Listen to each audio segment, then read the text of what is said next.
Hello friends, welcome to लक्ष्य academy Indore. आज के इस वीडियो क्लास में हम भारतीय संविधान के फर्स्ट टॉपिक यानी संविधान के निर्माण पर आगे कंटिन्यू क्लास करेंगे। जैसा कि पिछली वीडियो क्लास में आप लोग देख चुके हैं कि किस प्रकार भारत के राष्ट्रीय नेताओं द्वारा अंग्रेजों के समक्ष समय समय पर यह मांग रखी गई कि हमारे लिए एक संविधान बनाया जाए, एक संविधान सभा बनाई जाए, चाहे वो 1895 के बाल गंगाधर तिलक के स्वराज विधेयक के रूप में हो या 1922 में गांधी जी के विचार के द्वारा या फिर 1924 में मोतीलाल नेहरू के द्वारा रखी गई मांग हो। इसी तारतम्य में 1934 में एम.एन. रॉय द्वारा पहली बार औपचारिक रूप से मांग रखी जाती है और अगले साल 1935 में कांग्रेस के द्वारा ऑफिशियली अंग्रेजों के समक्ष ये मांग दोहराई जाती है। आगे चलकर 1936 के लखनऊ अधिवेशन में, 1937 के फैजपुर अधिवेशन में, 1938 के हरिपुरा और 1939 के त्रिपुरी अधिवेशन में इसी प्रकार की मांग रखी गई। मगर 1939 के बाद पहली बार 1940 में अंग्रेजों द्वारा स्वीकार किया गया, वो भी अगस्त प्रस्ताव के द्वारा, कि भारतीयों के लिए संविधान बनाया जाएगा। परंतु आप जानते हैं कि अगस्त प्रस्ताव फेल हो गया और 2 साल बाद 1942 में क्रिप्स मिशन भारत आया और क्रिप्स मिशन ने काफी प्रयास किए परंतु क्रिप्स मिशन भी फेल हुआ। इसी बीच 1943 में लॉर्ड बेवेल गवर्नर जनरल बनकर आए और उन्होंने 1945 में कांग्रेस और मुस्लिम लीग दोनों को एकमत करने के लिए शिमला समझौता 1945 में किया, जो कि वो भी फेल माना गया। दुर्भाग्यवश वो भी फेल हुआ और यहां तक हम पिछली क्लास में कर चुके हैं। आज की क्लास में हम देखेंगे कैसे 1946 में कैबिनेट मिशन को भारत भेजा जाता है और इसी मिशन की सिफारिश पर भारत के संविधान की सभा बनाई जाएगी, अंतरिम सरकार का गठन किया जाएगा और इस दौरान मुस्लिम लीग एक नखरे करने वाली बहू के रूप में बार बार दिक्कतें खड़ी करेगी और अंततः भारत के टुकड़े कराकर पाकिस्तान बनाकर ही मानेगी। तो आज की क्लास स्टार्ट करते हैं, जिसमें हमको स्टार्ट करना है कैबिनेट मिशन के बारे में। आज की क्लास में कैबिनेट मिशन और अंतरिम सरकार, इन 2 पहलुओं पर चर्चा होगी। तो जैसा कि मैंने बताया था 1945 में क्या हुआ, 1945 में ब्रिटेन में सरकार चेंज हो गई और ब्रिटेन में एक नए प्रधानमंत्री बने, वो थे क्लीमेंट एटली। क्लीमेंट एटली लेबर पार्टी की सरकार थी। लेबर पार्टी उनकी पॉलिटिकल पार्टी का नाम है। क्लीमेंट पार्टी के प्रधानमंत्री बने एटली और एटली ने क्या किया, एटली ने जो ब्रिटेन की संसद है यानी हाउस ऑफ कॉमन्स बोलते हैं लोकसभा को, हाउस ऑफ कॉमन्स में एक घोषणा की, एक भाषण दिया 14 मार्च 1946 के दिन। 14 मार्च 1946 को वहां के प्रधानमंत्री ने एक भाषण दिया और इस भाषण में क्या बोला गया, इस भाषण में बोला गया कि वहां भारत को स्वतंत्रता का पूरा अधिकार है, भारत जो देश है उसको आजादी का पूरा अधिकार है और इसीलिए क्लीमेंट एटली के द्वारा कैबिनेट मिशन को भारत भेजा गया। तो आज बात करेंगे कैबिनेट मिशन की, जो कि 24 मार्च 1946 के दिन भारत आया। तो ये क्वेश्चन आता है, भारतीय संविधान का निर्माण इसी कैबिनेट मिशन की सिफारिश पर होता है। यह कैबिनेट मिशन 24 मार्च 1946 को भारत आया। पहला क्वेश्चन बनता है कि इसमें कौन कौन लोग थे। तो आपको फॉर्मूला दिया था पिछली क्लास में, PAS यानी पास। यदि पास होना है तो पास याद रखेंगे। पी से रहेगा पेंथिक लॉरेंस, एक मेंबर जो इसका अध्यक्ष है पेंथिक लॉरेंस। पेंथिक लॉरेंस उस समय भारत सचिव के पद पर था। भारत सचिव का उस समय एक इंपॉर्टेंट पद हुआ करता था। इसके अलावा ए से AB अलेक्जेंडर का नाम आप याद रखेंगे। AB अलेक्जेंडर दूसरा सदस्य था और तीसरा स्टेफोर्ड क्रिप्स। ध्यान रखेंगे, ये तीनों सदस्यों को मिलाकर बोला जाता है कैबिनेट मिशन। तो कैबिनेट मिशन में कितने मेंबर थे, पेंथिक लॉरेंस इसका अध्यक्ष था, ध्यान रखेंगे, और बाकी 2 जो थे ये इसके मेंबर थे। ये जो अलेक्जेंडर थे ये नौसेना के मंत्री थे उस समय ब्रिटिश सरकार में, और ये जो स्टेफोर्ड क्रिप्स थे ये व्यापार बोर्ड के अध्यक्ष थे उस समय। तो ये तीनों को मिलाकर कैबिनेट मिशन बनाया गया और भारत भेजा गया। अब क्वेश्चन आता है कैबिनेट मिशन का भारत में क्या काम है। तो 2 काम आपको याद रखना है। कैबिनेट मिशन हमारे लिए एक संविधान सभा बनाएगा, संविधान सभा के बारे में रिकमेंडेशन देगा, और दूसरा संविधान पर काम करेगा, और दूसरा काम करेगा अंतरिम सरकार। अब ये समझाता हूं अंतरिम सरकार क्या होती है। अंतरिम सरकार को इंग्लिश में आप बोलेंगे इंटरिम गवर्नमेंट पर बात करेगा और संविधान सभा पर बात करेगा। तो सबसे पहले तो कैबिनेट मिशन भारत आया, उसने कांग्रेस के नेताओं से और मुस्लिम लीग के नेताओं से काफी चर्चा की, सबसे मुलाकात की और कोशिश की कि इन दोनों को किसी एक मत पर राजी किया जाए, मगर वो इस काम में असफल रहा और फाइनली क्या हुआ, उसने अपनी रिपोर्ट, अपनी तरफ से जो रिपोर्ट बनाई वो 16 मई 1946। इस पूरे वीडियो क्लास में हम 1946 पर ही रहेंगे, 1947 में हम अगले क्लास में जा पाएंगे, क्योंकि आपको सब समझना है। तो आप इसमें मंथ का याद रखेंगे। 24 मार्च पे मैं हूं, मार्च के बाद में कहां आ गया हूं, मई पे। 16 मई को कैबिनेट मिशन ने अपना प्लान दिया, अपना प्लान यानी योजना प्रस्तुत की। इसी को बोलते हैं कैबिनेट मिशन प्लान। क्या बोलते हैं इसको, कैबिनेट मिशन योजना, जो कि 16 मई 1946 को रखी गई। और ये जो कैबिनेट प्लान रखा गया, ये भारत में और ब्रिटेन की संसद में एक साथ दोनों जगह ये पढ़कर सुनाया गया। तो ये कैबिनेट प्लान क्या था, इसके बारे में जरा ध्यान से देखेंगे। तो आगे बढ़ते हैं। अब कैबिनेट प्लान में क्या क्या खास बात है। कैबिनेट प्लान में सबसे पहली खास बात है कि इसमें जो अभी तक मुस्लिम लीग द्वारा पाकिस्तान का गाना, जो हर बार पाकिस्तान के लिए जिद करते थे अगस्त प्रस्ताव के समय, क्रिप्स प्रस्ताव के समय, कि पाकिस्तान बनाओ, इस कैबिनेट मिशन की सिफारिश में सबसे पहली बात कि पाकिस्तान बनाने की बात को स्पष्ट तौर पर मना कर दिया गया। यानी भारत में हिंदू और मुस्लिम एकता की बात की गई और अलग से एक नया देश बनाने के लिए बिल्कुल मना कर दिया गया। तो यह बात पहली बात है। दूसरी बात इसकी क्या याद रखना है, वही सिंपल सी बात कि भारत में एक भारतीय संघ बनाया जाएगा, एक भारतीय संघ का निर्माण होगा, यूनियन का निर्माण होगा, भारतीय संघ बनाया जाएगा, जो कि ब्रिटिश प्रांत, जो भी उस समय प्रांत थे, और उस समय जो प्रांत नहीं थे वो थे देशी रियासतें, तो ब्रिटिश प्रांत और देशी रियासतों से मिलकर बनेगा। तीसरी बात आपको याद रखना है कि जो भारतीय संघ होगा, इसके बाद संघ के विषय की कुछ शक्तियां होंगी जो पहले से ही बांटी गई है। तो संघीय विषय को छोड़ दें, तो संघीय विषय को छोड़कर, यानी जो संघ के पास होगी, संघीय विषय को छोड़कर अन्य विषय किसके पास होंगे, अन्य विषय प्रांतों के पास होंगे। इससे क्या शिक्षा मिलती है आपको, मतलब ये कि इस कैबिनेट मिशन में प्रांतों को थोड़ा ज्यादा स्वायत्तता दी गई, ज्यादा अधिकार दिए गए।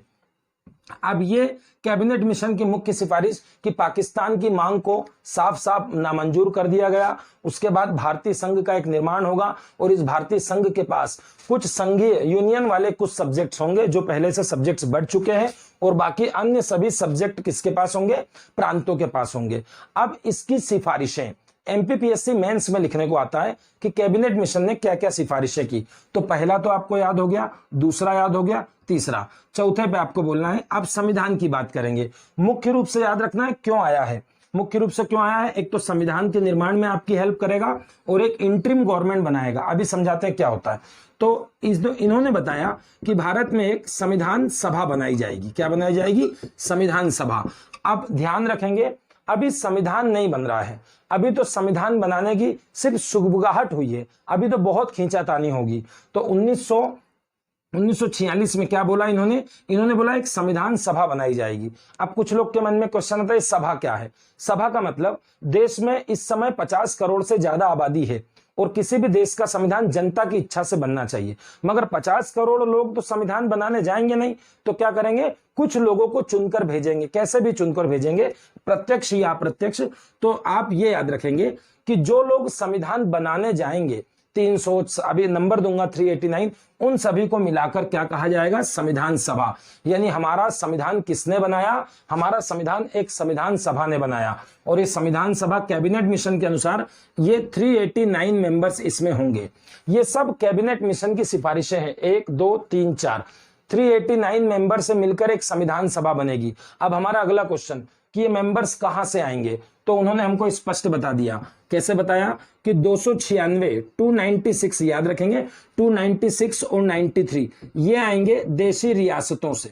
जो देशी रियासतें हुआ करती थी जहां पर राजाओं का शासन चलता था, यहां से 93 मेंबर्स आएंगे। और 293 मेंबर्स कहां से आएंगे, प्रांतों से आएंगे। यदि प्रांत को और डिवाइड करना है आपको तो कुछ इस प्रकार डिवाइड कर सकते हो कि 292 मेंबर, इसमें 296 में से 292 मेंबर ये 11 प्रांतों से आएंगे। उस समय 11 प्रांत है मुख्य, 11 प्रांतों से आएंगे। और जो 4 सीट रहेगी, ये 4 सीट जो डिसाइड किए, इसको बोलते हैं चीफ कमिश्नर क्षेत्र। चीफ कमिश्नर क्षेत्र, ये 4 क्षेत्र हैं जिनको बोला जाता है चीफ कमिश्नरी क्षेत्र। तो फिर से रिवाइज करेंगे, 296 और 93 यहां पर जितनी भी तारीख आएगी ये सब आपको याद करना है। जैसे 389, इसको याद करने का तरीका आप याद रखेंगे 400 में 11 कम, ऐसा भी याद रख सकते हैं, 400 में 11 कम वहां घटा के देख लेना, ठीक है। उसके बाद 296 कहां से आएंगे? प्रांतों से। और 93 कहां से आएंगे? देशी रियासतों से। और इस 296 में भी 292 292 11 प्रांत से आएंगे, और 4 जो हैं वो चीफ कमिश्नर क्षेत्र है। अब चीफ कमिश्नर क्षेत्र शॉर्ट में नोट कर लीजिए आप कॉपी में, एक तो दिल्ली था, एक अजमेर था, एक कुर्ग था। फिर से बोलता हूं, नोट कर लीजिए, नहीं दिख रहा हो तो, एक दिल्ली, एक अजमेर, एक कुर्ग और एक बलूचिस्तान, 4 क्षेत्र दिए हैं। फिर से रिपीट करता हूं, एक दिल्ली, एक अजमेर, एक कुर्ग और एक बलूचिस्तान, ये 4 क्षेत्र को बोला गया चीफ कमिश्नर क्षेत्र। ये तो हो गई पहली बात। तो आगे देखते हैं कि ये जो 389 मेंबर्स आप बता रहे हैं, इसमें से 296 तो आएंगे प्रांतों से और बाकी आएंगे देशी रियासतों से। देशी रियासतों से कितने आएंगे? 93। अब क्वेश्चन ये बनता है कि ये लोग कैसे आएंगे? प्रांत से आएंगे, इनको भेजेगा कौन? तो ध्यान रखेंगे, इनके लिए होगा चुनाव। तो यहां पर चुनाव को हम बोलेंगे निर्वाचन। तो ये हो गया निर्वाचन, मतलब यहां पर इलेक्शन होगा। कहां पर? प्रांतों में। मगर देशी रियासतों में कोई इलेक्शन नहीं होगा। ध्यान रखेंगे, ये बात पूछता है कि आपकी संविधान सभा में जो मेंबर आए थे वो मेंबर क्या चुनाव जीत कर आए थे? तो जो प्रांत से आपके मेंबर आ रहे हैं ये वाले, ये लोग चुनाव जीत कर आएंगे, और जो देशी रियासत से आ रहे हैं ये लोग चुनाव यहां पर नहीं होगा। तो ये होंगे निर्वाचित और ये होंगे नामांकित। नामांकित मतलब कैसे? देखिए, राजाओं की एक समिति बनाई गई, राजाओं की समिति बनाई गई कि राजाओं की एक समिति बनेगी, वो समिति जिसका नाम बताएगी उसको हम इस संविधान सभा में लेंगे। वैसे ही जो ये प्रांत थे, प्रांतों के जो प्रतिनिधि थे, जो भी विधानसभा के, ये प्रांतों के प्रतिनिधि द्वारा चुने हुए लोगों से, प्रांतों के प्रतिनिधि द्वारा चुने हुए लोगों से एक समझौता समिति बनी थी, समझौता समिति। तो आपको जब पूछेगा कि देशी रियासत से कैसे आएंगे, तो आप बोलेंगे जो देशी रियासतों की समिति थी एक वो समिति, और जो प्रांतों के प्रतिनिधियों से बनी हुई एक समझौता समिति थी, इन दोनों के माध्यम से कितने लोग आएंगे? 93 लोग। तो सीधी बात करें तो क्वेश्चन पूछूं कि क्या भारत की संविधान सभा निर्वाचित थी, तो आपका क्वेश्चन आएगा कुछ निर्वाचित थी और कुछ क्या थी? नामांकित। मतलब अंशतः पार्शियली वो लोग इलेक्टेड थे और बाकी नॉमिनेटेड थे। याद रखेंगे, अंशतः मतलब कुछ निर्वाचित, अंशतः निर्वाचित और अंशतः नामांकित। ये पहली बात हो गई। अब दूसरी बात इतना समझ लेना बहुत अच्छे से कि यहां पर इलेक्शन नहीं होगा, यहां पर इलेक्शन होगा। अब दूसरी बात, ये इलेक्शन कैसे होगा? मान लो इलेक्शन 2 प्रकार के होते हैं, एक डायरेक्ट इलेक्शन और एक इनडायरेक्ट इलेक्शन, प्रत्यक्ष और अप्रत्यक्ष चुनाव, जिसमें मैं, आप, हम जैसे आम लोग वोटिंग करने जाते हैं। जैसे हम लोग लोकसभा के चुनाव में वोट करते हैं, मोदी जी की सरकार बनाते हैं, विधानसभा चुनाव में वोट करते हैं तो कमलनाथ जी की सरकार बनाते हैं, उपचुनाव में वापस शिवराज सिंह की सरकार बनाते हैं। तो ये जिन चुनाव में हम लोग वोट डालते हैं उसको डायरेक्ट इलेक्शन बोलते हैं। और जिसमें हम लोग वोट नहीं डालते मगर वहां पर इलेक्शन होता है, जैसे राज्यसभा के सदस्यों का, मेंबर्स का जब चुनाव होता है तो उसमें हम लोग यानी सामान्य जनता वयस्क मताधिकार पर वोट नहीं करती, तो उसको बोलते हैं अप्रत्यक्ष। तो दूसरी बात आपको सीखने में आ गई कि ये चुनाव कैसा था। ये बहुत इंपॉर्टेंट बात है, पूरी कैबिनेट मिशन को आपको अच्छे से समझना है। तो पहला कि प्रांतों में निर्वाचन होगा, रियासतों में नामांकन होगा, और प्रांतों का जो निर्वाचन होगा वो कैसा होगा? अप्रत्यक्ष होगा। अप्रत्यक्ष मतलब जनता ने इन लोगों को चुनकर नहीं भेजा है, जनता ने वोट नहीं किया है, तो फिर किसने किया है? ये जो प्रांतों की अलग से विधानसभाएं थी, पहले से 1937 में चुनाव हुए थे, तो प्रांत की विधानसभा है उसके सदस्य लोग चुनकर भेजेंगे, सदस्य जो होंगे वो चुनेंगे इनको।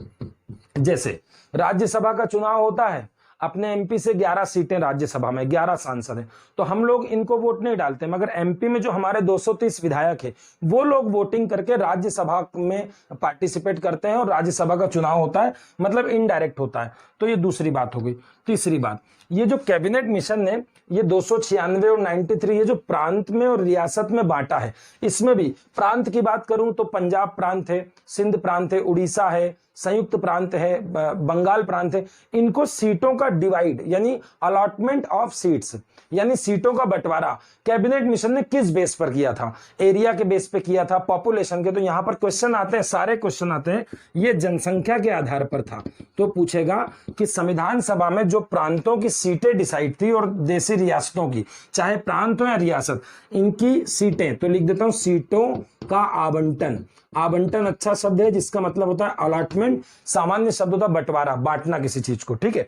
तो जनसंख्या के आधार पर सीटों का आवंटन किया गया था और यहीं पर आप बोल सकते हैं मोटे तौर पर 10 लाख की आबादी पर, 10 लाख की आबादी पर एक सीट का प्रावधान रखा गया था। ये इतनी बातें आपको याद रखना है। पहला कि इलेक्शन होगा, यहां से ध्यान रखेंगे, भारतीय संघ बनेगा, संघ के विषय होंगे बाकी प्रांतों के पास। दूसरी बात, संविधान सभा बनेगी 389 को यहां आप देख सकते हैं, चुनाव अप्रत्यक्ष होगा और जनसंख्या के आधार पर सीटों का अलॉटमेंट किया गया था। अब अगली बात, तो अगली बात आपको यह याद रखनी है कि जनसंख्या के आधार पर सीटों का आवंटन तो हो गया। अब इसके बाद नेक्स्ट बात क्या याद रखनी है? वो ये याद रखनी है कि कैबिनेट मिशन के अकॉर्डिंग भारत में 3 प्रकार के प्रांतों को 3 प्रकार में बांटा गया, क, ख और ग, यानी भारत के जितने भी प्रांत थे उनको 3 कैटेगरी में बांट दिया गया, category A, category B and category C.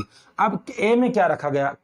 Category क में रखा गया ऐसे क्षेत्र जहां पर हिंदू आबादी बहुत है, यानी हिंदू बहुल क्षेत्र। अब इसमें कुछ प्रांत में लिख देता हूं, आपको ध्यान रखना है। संयुक्त प्रांत, इसको मैं संयुक्त प्रांत बोल रहा हूं, आज की तारीख में ये उत्तर प्रदेश बन चुका है, ठीक है। इसी में उड़ीसा को रखा गया, इसी में महाराष्ट्र को रखा गया, इसी में मुंबई को रखा गया, इसी में सेंट्रल प्रोविंस को रखा गया, इसी में बिहार को रखा गया। ये सारे क्षेत्र किस में रखा गया? ए में। कैटेगरी ए के प्रांत बनाए गए कि ये प्रांत ऐसे होंगे जिनमें हिंदू बहुल क्षेत्र होंगे, हिंदुओं की संख्या ज्यादा होगी। इसी प्रकार कैटेगरी बी, कैटेगरी बी में क्या किया गया? मुख्य रूप से पंजाब को, मुख्य रूप से पंजाब को, मुख्य रूप से सिंध को, बलूचिस्तान को, ये सब मुस्लिम आबादी वाले हैं, बलूचिस्तान को, और एक क्षेत्र था NWFA जिसका मतलब होता है उत्तर पश्चिम सीमांत प्रांत, अब्दुल गफ्फार खान का क्षेत्र है ये, नॉर्थ वेस्ट फ्रंटियर एरिया। तो ये इसको खा में बोला गया, ये मुस्लिम बहुल प्रांत है, मुस्लिम की आबादी ज्यादा है, हिंदू की आबादी ज्यादा है। और जो क्षेत्र है यदि नक्शे पे देखेंगे तो भारत का उत्तर पश्चिम का ये क्षेत्र है, ठीक है। और उत्तर पूर्व में चले जाएं गा में, तो गा में याद रखना है आपको, मुख्य रूप से बंगाल को रखा गया, बंगाल को रखा गया क्योंकि बंगाल पूर्वी क्षेत्र था, उत्तरी पूर्वी क्षेत्र बंगाल, और बंगाल के अलावा असम को इसमें रखा गया, बंगाल और असम।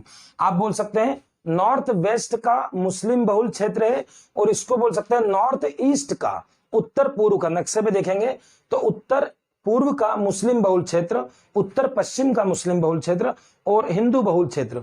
ये 3 प्रकार के प्रांत को बांटा गया, यानी जो कैबिनेट मिशन ने जो स्ट्रक्चर दिया था वो 3 स्ट्रक्चर था। पहला, अब किस प्रकार संविधान बनेगा? प्रांतों का संविधान अलग बनेगा और पूरे देश का अलग बनेगा। तो इनको जवाबदारी दी गई कि तुम एक तो अपने प्रांत का संविधान बनाओ, उसके अलावा ये जो हिंदू और मुस्लिम अलग अलग धर्म के लिए हमारे यहाँ सबसे बड़ी समस्या यही आ रही थी, तो मुस्लिम और हिंदू अपने अपने क्षेत्र के लिए अपने अपने धर्म के अकॉर्डिंग आप संविधान बनाएंगे, अपने समूह का संविधान बनाएंगे, अपने प्रांत का भी बनाएंगे और उसके बाद जाकर अपने देश का संविधान बनाएंगे।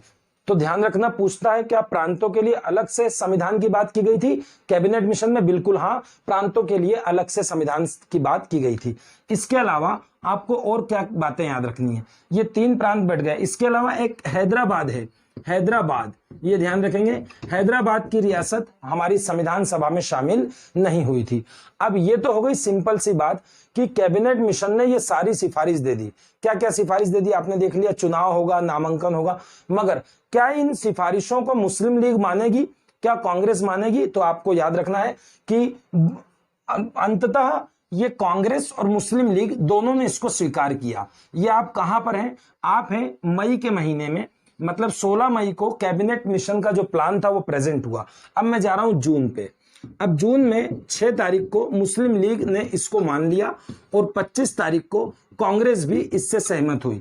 मतलब मुस्लिम लीग और कांग्रेस दोनों एक साथ आ गई है कि चलो ठीक है, हम संविधान सभा का चुनाव करते हैं और इस प्रकार से संविधान बनाते हैं, क्योंकि इसमें काफी प्रांतों को स्वायत्तता दी गई थी, काफी स्वतंत्रता। और दूसरी बात कि हर समूह, मुस्लिम समूह और हिंदू समूह अपने अपने अनुसार संविधान बना सकता था। इसी बात को लेकर जिन्ना की मुस्लिम लीग इस बात को स्वीकार करती है कि हम कैबिनेट मिशन पर आगे काम कर सकते हैं। तो ध्यान रखेंगे, जून में स्वीकार हो गया। अब बात करें जुलाई की, तो एक एक महीना आगे चलेंगे। जुलाई में क्या हुआ? जुलाई में होगा इलेक्शन।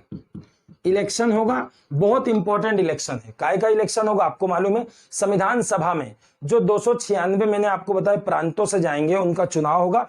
तो अब होगा चुनाव। तो इलेक्शन जुलाई में हो गया और उसका रिजल्ट कुछ इस प्रकार है। आप इसका रिजल्ट देख लीजिए। इसका रिजल्ट क्या रहा? इसका रिजल्ट रहा 208 सीट पर कांग्रेस जीत कर आई। मतलब कांग्रेस बहुत जोरदार तरीके से, कांग्रेस के प्रतिनिधि जीतकर संविधान सभा में आए। 208 कैंडिडेट आए, ये सारी डिजिट्स आपको याद रखना है। और 73 सीट मुस्लिम लीग, जो सेकंड पार्टी बनी वो मुस्लिम लीग। उस समय दो ही पार्टियां थी, कांग्रेस और मुस्लिम लीग, जो कि हमारे यहाँ की मुख्य पार्टियां मानी जाती थी। और इसके अलावा 7 सीटें अन्य दलों को मिली। अन्य दलों मतलब छोटी छोटी पॉलिटिकल पार्टी थी, हर पार्टी को एक एक सीट मिली। ऐसी 7 पार्टियां थी और 7 पार्टियों की 7 सीट थी। और 8 लोगों की बात करें तो जो लोग निर्दलीय थे, 8 लोग निर्दलीय थे। ये हो गया, टोटल लगाएंगे तो 296। इस प्रकार प्रांतों के चुनाव संपन्न हुए। और आप कहां तक पहुंच गए? आप पहुंच गए जुलाई तक। जुलाई में प्रांतों के चुनाव हुए। क्वेश्चन आएगा कि चुनाव में कितनी सीटें मिली, बता देंगे। 208 कांग्रेस को, 73 मुस्लिम लीग को, 7 अन्य दलों को और 8 निर्दलीय को। मगर जैसे ही चुनाव का रिजल्ट आया वैसे स्थिति फिर बिगड़ गई। मैंने आपको बताया कि एक नखरे करने वाली बहू की तरह ये मुस्लिम लीग बार बार नौटंकी करेगी। अभी मुस्लिम लीग तैयार है, मुस्लिम लीग ने चुनाव में अपने कैंडिडेट खड़े करे और कैंडिडेट चुनाव जीते। उसके बाद अब यहां पर जैसे ही मुस्लिम लीग ने अपनी स्थिति देखी तो मुस्लिम लीग को एक जोरदार झटका लगा यहां पर कि हमारी सीटें बहुत कम हैं, 73। मतलब ये कि अब ये जो भारत का संविधान बनेगा इसमें हमारी नहीं चलने दी जाएगी। मतलब ये जो संविधान बनेगा ये कांग्रेस की इच्छा से बनेगा, क्योंकि कांग्रेस के मेंबर ज्यादा है 208, और हम मुसलमानों को यानी हम अल्पसंख्यकों को, अल्पसंख्यकों के लिए अच्छा या हित का संविधान नहीं बनेगा। तो यहीं से जिन्ना की पार्टी मुस्लिम लीग ने वापस, जिन्ना ने साथ छोड़ दिया। मुस्लिम लीग ने बोल दिया कि हम इस चुनाव का बहिष्कार करते हैं और इस चुनाव रिजल्ट को नहीं मानते। हमारी तो वही मांग है कि हमारे लिए एक अलग से देश बनाया जाए पाकिस्तान, और उसके लिए एक अलग संविधान सभा की व्यवस्था की जाए। मगर इस चुनाव के बाद कांग्रेस ने बोला कि हम इस काम पर आगे बढ़ चुके हैं और अब हम आगे बढ़ेंगे। आपको हमारे साथ में आना हो तो आप आओ, वरना आप मत आओ। हम इस संविधान को आगे बढ़ाने का काम शुरू करेंगे। तो क्या हुआ? मुस्लिम लीग ने तो साथ छोड़ दिया, आपको दिख गया। अब ये हो गया आपका पहला बिंदु कि आपकी संविधान सभा बन गई, और संविधान सभा बनने के बाद आपका चुनाव हुआ। और चुनाव होने के बाद 296 मेंबर में से मुस्लिम लीग 73 सीटों पर आई और उसने साथ छोड़ दिया। अब आपको याद आ रहा होगा दूसरा काम बचा है अभी कैबिनेट मिशन का। अब दूसरा काम शुरू करेगा। अब शुरू करेगा अंतरिम सरकार का गठन। अंतरिम सरकार। अब ये क्वेश्चन पूछते हैं कि अंतरिम क्या होता है। अंतरिम को समझना है तो एक लाइन में याद रखें, थोड़े समय के लिए, टेम्परेरी, ठीक है, इसी को बोलते हैं अंतरिम, जो कुछ समय के लिए होता है। क्योंकि अभी तो भारत में पूरी तरह से आजाद नहीं हुआ, तो अभी इंटरिम गवर्नमेंट बनाई जा रही है। तो क्या होगा देखेंगे। 1 अगस्त का दिन रहेगा। 1 अगस्त पहुंच गए 1946। आप मंथ के अकॉर्डिंग धीरे धीरे चलिए। अभी आपको मैंने बताया था जुलाई में इलेक्शन हुआ है, जुलाई में इलेक्शन हुआ है। अब आप अगस्त पे आ गए। और 1 अगस्त को क्या हुआ? 1 अगस्त को जो लॉर्ड वेवेल थे, लॉर्ड वेवेल ने अंतरिम सरकार के लिए नेहरू जी को निमंत्रण भेजा कि आप आइए, आपकी लीडरशिप में हम बनाते हैं। और जब नेहरू जी को निमंत्रण भेजा, नेहरू को अंतरिम सरकार का निमंत्रण मिला, और ये बात मुस्लिम लीग को बिल्कुल अच्छी नहीं लगी। आप जानते हैं मुस्लिम लीग साथ छोड़ चुकी है कि हम इस संविधान सभा को नहीं मानेंगे। नेहरू को निमंत्रण मिला और मुस्लिम लीग ने इसके विरोध में क्या किया? इसके विरोध में 16 अगस्त, तारीख बहुत इंपॉर्टेंट जो मैं लिख रहा हूं, 16 अगस्त 1946 को बहुत इंपॉर्टेंट तारीख है, क्योंकि इस दिन पूरे मुस्लिम लीग ने सड़क पर उतरकर खूब दंगे किए, मारपीट हुई, खून खराबा हुआ, पूरा भारत में खून खराबा हो गया, अशांति की लहर। इसको बोला गया प्रत्यक्ष कार्यवाही दिवस। प्रत्यक्ष कार्यवाही दिवस। ये क्वेश्चन आता है, हर क्वेश्चन इसमें से आता है, जितना भी लिख रहे हैं सब एमपीपीएससी के क्वेश्चन से, प्री के मेंस के। ये प्रत्यक्ष कार्यवाही दिवस तो पूछेगा मुस्लिम लीग ने प्रत्यक्ष कार्यवाही दिवस सड़कों पर उतर के दंगे फसाद कब किए हैं? 16 अगस्त 1946। क्यों? क्योंकि वेवेल ने किसको निमंत्रण दे दिया है? जवाहरलाल नेहरू को। किसके लिए? अंतरिम सरकार के लिए। मगर इनके विरोध करने से कुछ नहीं हुआ और अगले महीने आप पहुंच गए 2 सितंबर 1946। ये वेरी इंपॉर्टेंट डेट लिख रहा है, ये डेट सारी इंपॉर्टेंट है। 2 सितंबर 1946, सॉरी 49 लिख दिया, 1946। 2 सितंबर 1946 को अंतरिम सरकार का गठन हो गया और कुल मिला के 13 लोग इसमें आए। कितने लोग? 13 लोग आए। अब ये क्वेश्चन पूछता है, अब पहली बार भारत में सरकार बनी, यहां से क्वेश्चन आता है कि इस अंतरिम सरकार में कौन वित्त मंत्री थे, कौन रक्षा मंत्री थे, कौन रेलवे मंत्री थे। तो थोड़ा सा इसको आप देख लीजिए, कोशिश करें कि याद हो जाए वो, ठीक है।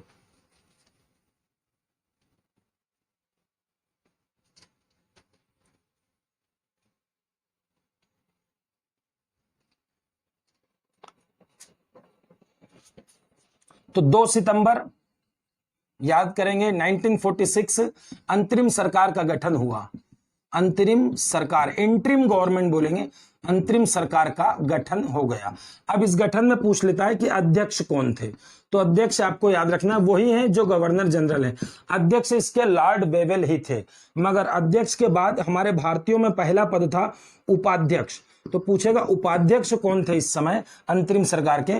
तो वही होंगे जिनको निमंत्रण मिला, जवाहरलाल नेहरू। और जवाहरलाल नेहरू इस समय कौन सा मामला देख रहे हैं? विदेश मंत्रालय उनके पास है। एक कार्यकारिणी, जो कार्यकारिणी एग्जीक्यूटिव बनी है, कार्यकारिणी जो बन रही है, इसके ये क्या है? उपाध्यक्ष है। क्या है इसके? उपाध्यक्ष। ये तो हो गए 2 लोग हो गए। अब दूसरी बात ये निकल के आती है कि जब अंतरिम सरकार में भी मुस्लिम लीग नहीं है तो क्या मुस्लिम लीग अंतरिम सरकार में आएगी? बिल्कुल आएगी। वेवेल की तरफ से कुछ समझाइश दी जाएगी और कैसे तैसे मुस्लिम लीग आएगी। अब ध्यान रखना, 2 सितंबर को अंतरिम सरकार बनी और फिर क्या हुआ? सरकार, संविधान के निर्माण पर कांग्रेस आगे बढ़ी। फिर सितंबर के बाद अंतरिम सरकार में कुल मिला के 13 व्यक्ति चुने गए। तो 13 व्यक्तियों को रखा गया इस सरकार में।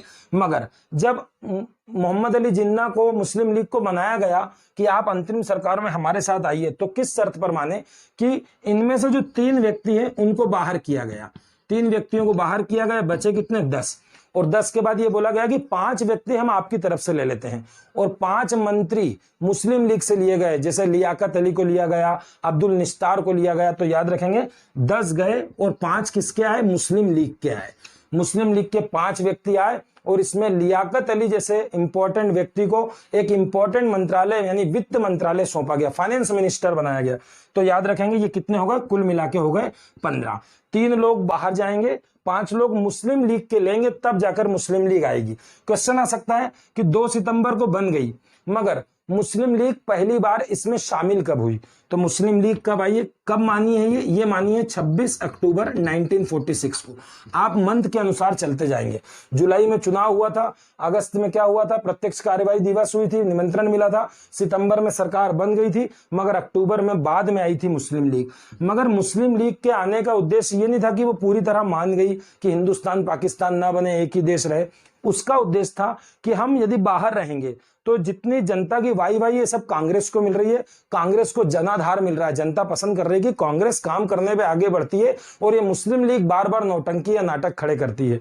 ठीक है, तो कांग्रेस का बढ़ता महत्व को देखते हुए उसके अगेंस्ट में ये आए थे कि हम लोग एक काम करते हैं, हम लोग अंतरिम सरकार में चलते हैं, परिषद में चलते हैं और परिषद में अंदर जाकर हम पाकिस्तान के लिए लड़ेंगे, पाकिस्तान की मांग करते रहेंगे।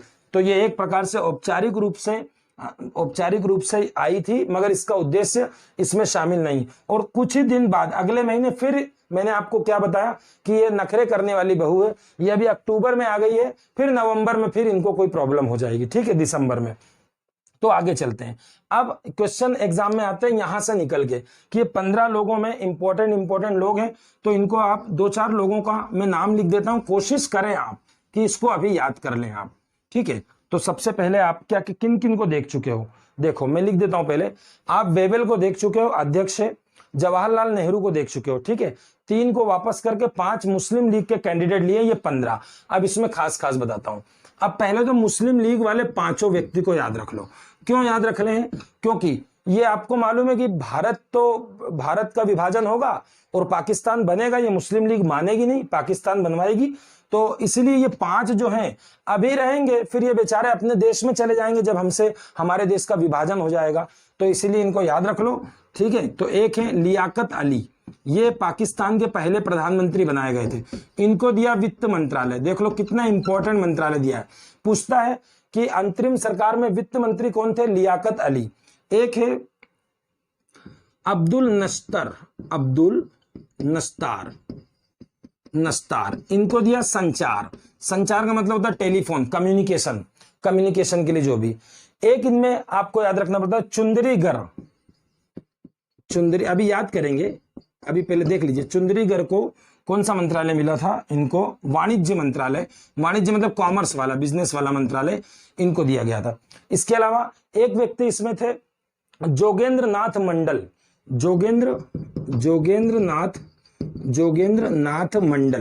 इनको मिला था विधि मतलब कानून मतलब लॉ, जो आप पढ़ रहे हो, संविधान भी एक कानून है, ठीक है।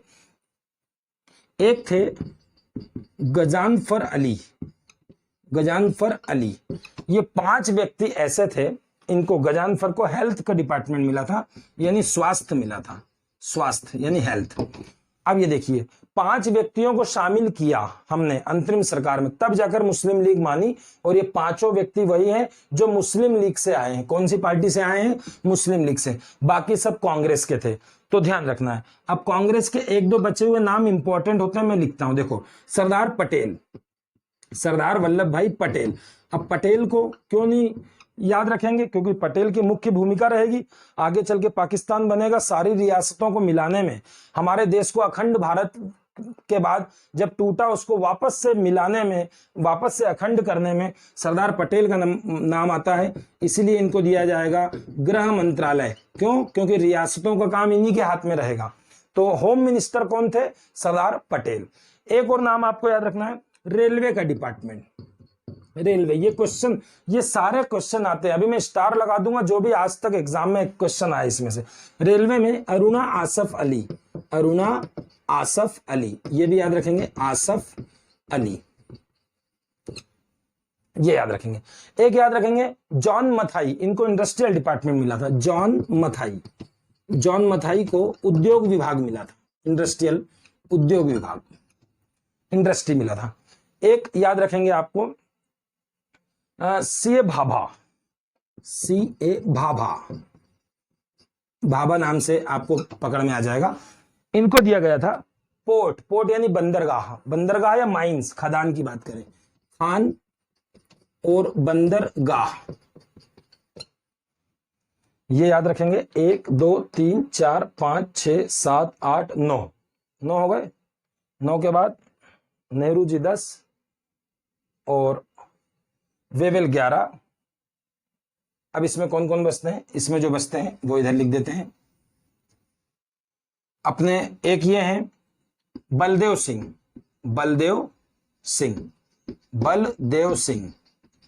इनको रक्षा विभाग मिला था। इसके बाद अपने मिस्टर राजेंद्र प्रसाद, इनको नहीं भूल सकते, पहले राष्ट्रपति हैं, भारत के पहले राष्ट्रपति मिस्टर राजेंद्र प्रसाद। इनको दिया गया था खाद्य एवं कृषि, यानी फूड और एग्रीकल्चर वाला डिपार्टमेंट राजेंद्र प्रसाद के पास था। इसके अलावा एक याद रखेंगे सी राजगोपालाचारी, इनको शिक्षा का विभाग दिया गया था। और एक थे जगजीवन राम, इनको श्रम मंत्रालय। अभी आपके सामने पूरे 15 नाम मैंने लिख दिए। अब आपको याद कौन कौन से करना है मैं वो सारे बताता हूं जो आज तक पूछे, चाहे वो आईएएस का एग्जाम हो, चाहे एमपीपीएससी का, यूपीपीसीएस का। देखो 15 के 15 में से कौन कौन सा? एक तो होगा वेवेल अध्यक्ष, ये तो आपको यूं भी याद रखना है क्योंकि इसमें मेन पद, सबसे बड़ा पद किसके पास है? जवाहरलाल नेहरू, जो कि इसके उपाध्यक्ष है कार्यकारिणी की, विदेश मंत्रालय उनके पास है। ठीक है, अब शुरू करते हैं। अब ये यहां से शुरू करना, ये पूरे 2 ये है और 13 ये है।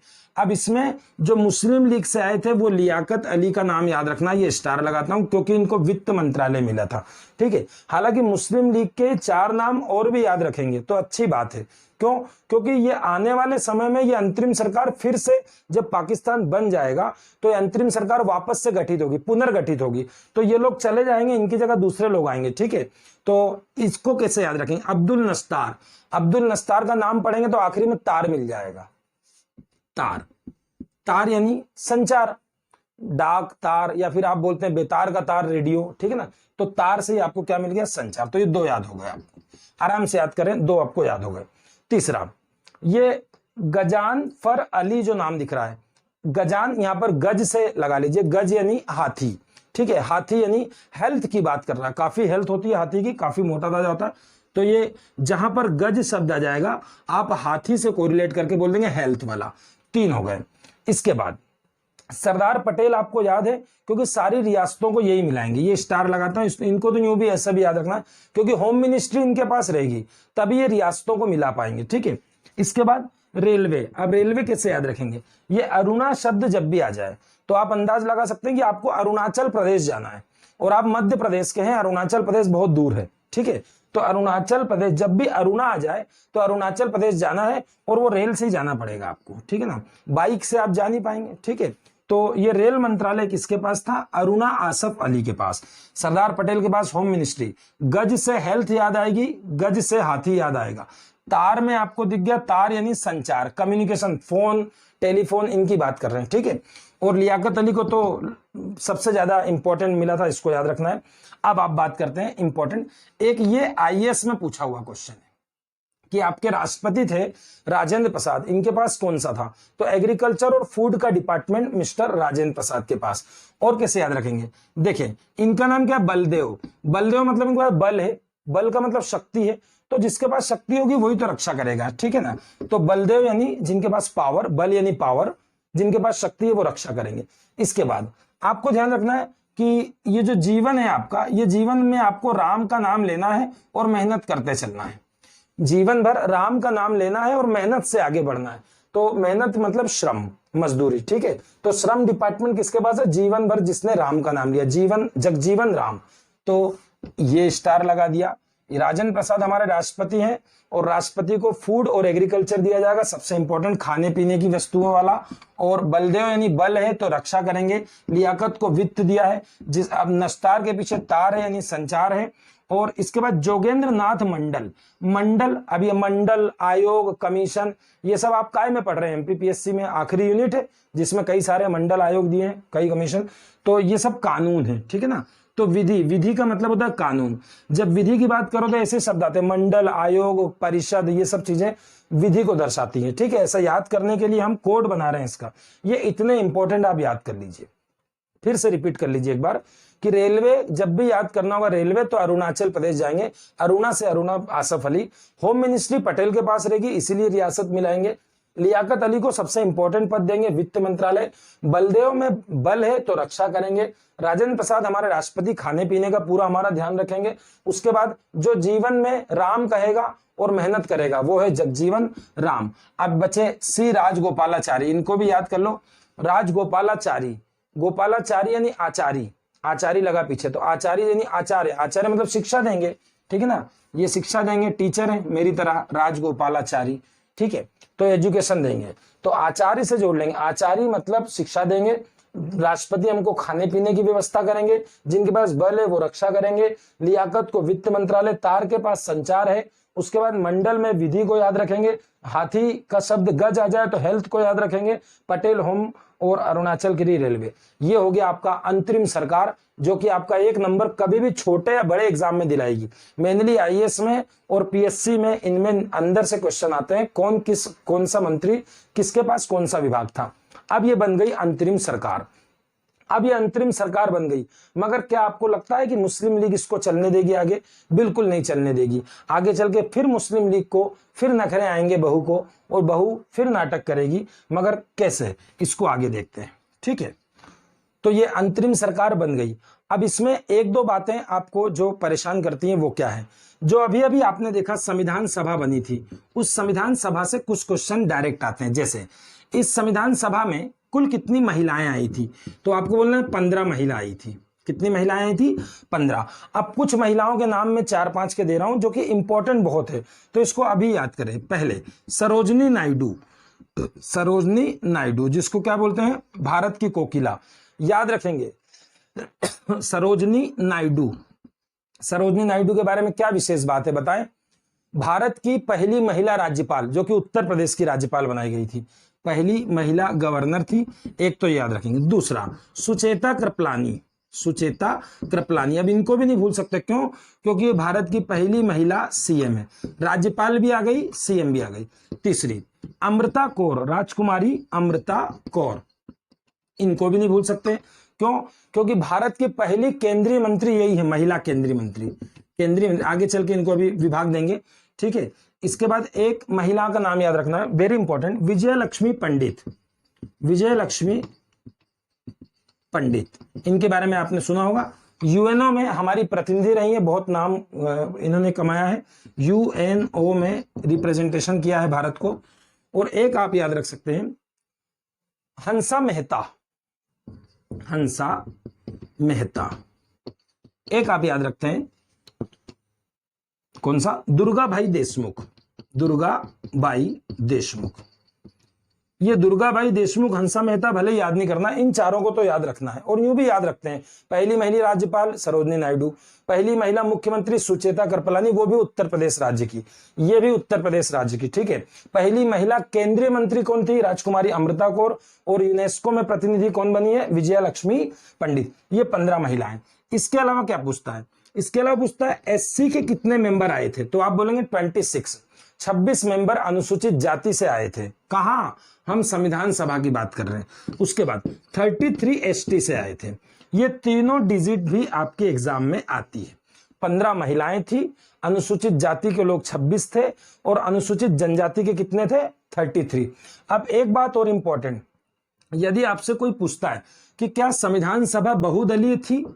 बहुदलीय थी, आपको काफी कुछ समझ में आ गया कि संविधान सभा कैसे बनी, इनडायरेक्ट इलेक्शन हुआ। तो बहुदलीय का मतलब क्या? इसमें सभी का हमने ध्यान रखा था, सारे दलों का, सारे समूह का? तो बिल्कुल हाँ, ये बहुदलीय थी। आप और एग्जांपल दे सकते हैं, कैसे? कि एक व्यक्ति थे एंथनी, एंथनी, और एक है पीएच मोदी। तो एंथनी के बारे में, फ्रैंक एंथनी पूरा नाम है इनका, फ्रैंक एंथनी। फ्रैंक एंथनी के बारे में याद रखेंगे, ये एंग्लो इंडियन कम्युनिटी के थे, एंग्लो इंडियन कम्युनिटी से थे। तो ये आप प्रूफ दे रहे हैं कि इसमें सभी लोग थे, ठीक है ना। एंग्लो इंडियन क्या होता है? आप देखेंगे हमारी लोकसभा में भी 2 सदस्य को, एंग्लो इंडियन को नॉमिनेट किया जा सकता है बाय प्रेसिडेंट, हम आगे बात करेंगे। वैसे ही यहां पर भी एंग्लो इंडियन मेंबर कौन थे? Frank Anthony. ध्यान रखना, जल्दी से किताबों में नहीं लिखा होता है, ये पूछ सकते हैं एग्जाम में। Frank Anthony Anglo Indian member के रूप में थे। और जो पीएच मोदी थे, ये पारसी जो समुदाय कम्युनिटी होती है, पारसी समुदाय की तरफ से कौन आए थे? पीएच मोदी। याद रखेंगे, पीएच मोदी पारसी समुदाय का प्रतिनिधित्व किया था। तो ये संविधान सभा की इतनी बात। अब एक बात, सबसे ज्यादा बच्चे परेशान होते हैं कि आखिर संविधान सभा में इतने प्रांतों से लोग आए, 11 प्रांतों से, सबसे ज्यादा कहां से आए? तो उत्तर देंगे संयुक्त प्रांत से। ये सब इंपॉर्टेंट है, जल्दी से आप ध्यान नहीं देते हो इस पे। संयुक्त प्रांत, इसलिए इसको लिख रहा हूं, इसको रट के जाएंगे सारा। संयुक्त प्रांत से सबसे ज्यादा कैंडिडेट आए थे। कभी नंबर नहीं आता है, फिर भी याद रखना, 55 कैंडिडेट संयुक्त प्रांत से। कुछ देशी रियासतों से प्रतिनिधि आए हैं, तो ये भी पूछ सकता है, तो बताएंगे मैसूर रियासत से सबसे ज्यादा आए थे। कौन सी रियासत है? मैसूर। मैसूर से 7 प्रतिनिधि आए थे। तो ये सारा डेटा आपको याद रखना, फैक्चुअल डेटाज है, जो कि एमपीपीएससी प्री में, मेंस में 3-3 नंबर में क्वेश्चंस आते हैं। ये हो गया। अब सबसे लास्ट बात बताते हैं आपको कि जो भीमराव अंबेडकर थे, भीमराव अंबेडकर, एक चीज आपने ध्यान दी होगी, अभी मैंने अंतरिम सरकार बनाई, अंतरिम सरकार में कहीं भी भीमराव अंबेडकर को कोई मंत्रालय नहीं मिला। तो ये बात को ध्यान रखना, अबुल कलाम आजाद और भीमराव अंबेडकर ये दोनों बड़े नेता थे, फिर भी ये अंतरिम सरकार में इन्हें पद नहीं मिला था। ये अंतरिम सरकार के 15 लोगों में शामिल नहीं थे। अब दूसरी बात, ये जो भीमराव अंबेडकर थे, इनके बारे में 2 बार क्वेश्चन आ चुका कि ये कहां से चुनाव जीते थे, कहां से आए थे चुनकर संविधान सभा में? ये आए थे पूर्वी बंगाल से। पूर्वी बंगाल से पहली बार आए, मगर पूर्वी बंगाल का मतलब 1947 में जब भारत टूटेगा तो ये पूर्वी बंगाल हम दे देंगे पाकिस्तानियों को। तो वापस से ये दोबारा जब ये पूर्वी बंगाल से जीते हैं, पहली बार पूर्वी बंगाल से जीते थे। अब बंगाल से जीते तो थे, मगर दूसरी बात, जब भारत विभाजित हो जाता है, पाकिस्तान बन जाता है, तो ये बंगाल भारत में नहीं रहेगा। तो दोबारा क्या किया गया, दोबारा में इनको पूना से लड़ाया गया। पूना संसदीय सीट थी महाराष्ट्र में, मुंबई प्रेसिडेंसी में, मुंबई जो प्रांत था उसमें पूना सीट थी। तो याद रखेंगे 2 सीट से लड़े हैं, 2 सीट से लड़े हैं। पहला तो पूर्वी बंगाल से, मगर बाद में जब भारत से पूर्वी बंगाल चला गया बाहर, तो दोबारा में पूना यानी मुंबई प्रांत की पूना संसदीय सीट से ये चुनकर आए थे। और दूसरी बात कि ये जो पूना सीट थी ये भी एमआर जयकर की थी। एमआर जयकर, याद रखेंगे, एमआर जयकर यहां से चुने हुए थे। फिर इनसे बोला गया जयकर से कि आप इस्तीफा दे दो। जयकर ने इस्तीफा दिया, वो सीट खाली हुई और इस्तीफा दिलवाकर भीमराव अंबेडकर को यहां से चुनाव लड़वाया गया था पूना से, और ये पूना से चुनकर आए थे। ये हो गया भीमराव अंबेडकर के बारे में, ये हो गया संविधान सभा के बारे में। कुल महिलाएं 15, 5-6 महिलाओं के नाम याद रखेंगे। उसके बाद एससी के 26, एसटी के 33। दूसरी बात, फ्रैंक एंथनी एंग्लो इंडियन थे, पीएच मोदी पारसी समुदाय के थे, संयुक्त प्रांत से ज्यादा आए थे, मैसूर से 7 आए थे। अंबेडकर जी पहली बार पूर्वी बंगाल से और दूसरी बार पूना से निर्वाचित हुए थे। ये आपका एक कंप्लीट हो गया। अब आपने दोनों चीजें देख ली कि कैबिनेट मिशन की सिफारिश पर क्या क्या हो गया, संविधान सभा भी बन गई, उसका चुनाव भी हो गया, और 2 सितंबर 1946 को अंतरिम सरकार भी बन गई 15 लोगों की। और इसमें बड़ी मुश्किल से मोहम्मद अली जिन्ना की मुस्लिम लीग पार्टी शामिल हो गई। मगर आपको मालूम है कि मुस्लिम लीग 26 अक्टूबर को शामिल तो हुई है, मगर 1 महीने बाद कहीं ना कहीं किसी न किसी बात से वापस कांग्रेस से मनमुटाव होगा और फिर से ये लोग साथ छोड़ेंगे, और अब के साथ छोड़ेंगे तो पाकिस्तान बनवा के ही मानेंगे। ठीक है, तो अब देखते हैं लास्ट में क्या होता है। आप आगे चलें तो कहां तक आ गए आप, सितंबर में आपने अंतरिम सरकार बना ली, अक्टूबर में मुस्लिम लीग भी आ गई इसमें। अब मैं बात करता हूं दिसंबर की। दिसंबर में, अब दिसंबर से हमारे संविधान का काम शुरू हो गया। कैसे शुरू हुआ, आप बोलेंगे मुस्लिम लीग ने साथ नहीं दिया।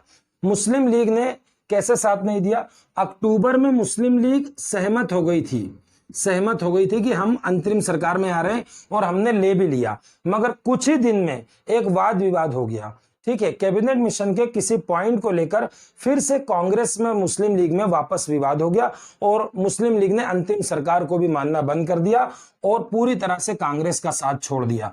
अब काफी हुआ मनाना और सुलझाना। कांग्रेस ने बोला हम काम स्टार्ट करने जा रहे हैं, आपको आना हो तो आओ, नहीं आना हो तो मत आओ। तो पहली बैठक हुई 9 दिसंबर 1946। यहां से संविधान बनना अब शुरू हुआ है।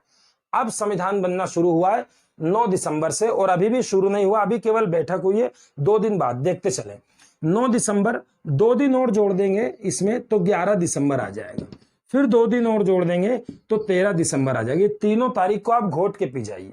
9 दिसंबर 1946, 2 दिन बाद 11, फिर 2 दिन जोड़ेंगे तो 13। क्या क्या याद रखेंगे, संविधान सभा की पहली बैठक हुई, सभा की फर्स्ट मीटिंग।